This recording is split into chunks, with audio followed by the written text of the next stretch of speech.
This may look like a photo opportunity, but there's a lot more in this visit to INS Vikrant by the visiting Australian Prime Minister. The clearest ever sign of the strategic alignment between New Delhi and Canberra. The common concern is China, and Mr. Albanese made it clear that India lies at the heart of Australia's approach to the Indo-Pacific and beyond. What's more, India is a top-tier security partner, and the Indian Ocean is central to both the country's security and prosperity.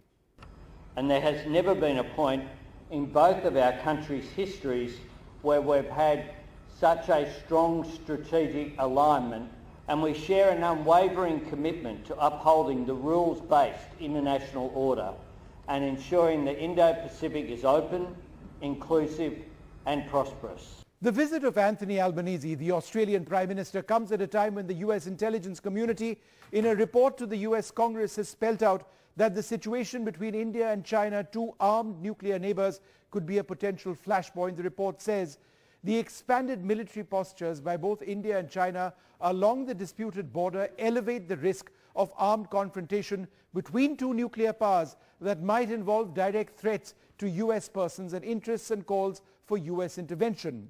While the nature of US intervention is not spelled out and it's unclear if New Delhi would accept any, Australia shares concerns on China's growing military presence in the South China Sea and the Indo-Pacific area. This is an area of common concern for both nations. In fact, for the first time ever, Australia will host the high-profile Malabar naval exercises with India, the US and Japan as partner nations off the coast of Perth in August this year. Australia is also now in the process of stepping up its own naval defenses by acquiring up to 5 nuclear-powered attack submarines from the US. It's the first time ever that the US is exporting nuclear-powered submarines. Australia will retain 100% control over the use of these subs, a key guarantee that Canberra pushed for. The Virginia-class submarines being acquired are at the cutting edge of America's submarine arsenal.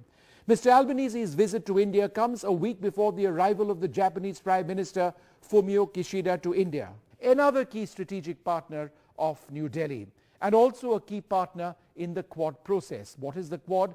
It is the grouping composed of India, Japan, Australia and the United States, whose foreign ministers met here just last week at the end of the meeting of foreign ministers of G20 nations.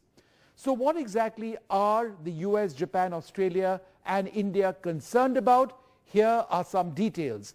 In 2025, 2 years later, China, which already has the world's largest navy, will operate 440 warships. In 2030, 5 years after that, the US Navy, the world's preeminent navy since the end of the Second World War, will operate 291 warships. That's a whopping 149 warships less than China. A recent US report to Congress has expressed concerns, in fact alarm, regarding the pace of China's shipbuilding effort. For India, this Chinese naval base in Djibouti in the Horn of Africa is a huge concern. We've got images over there.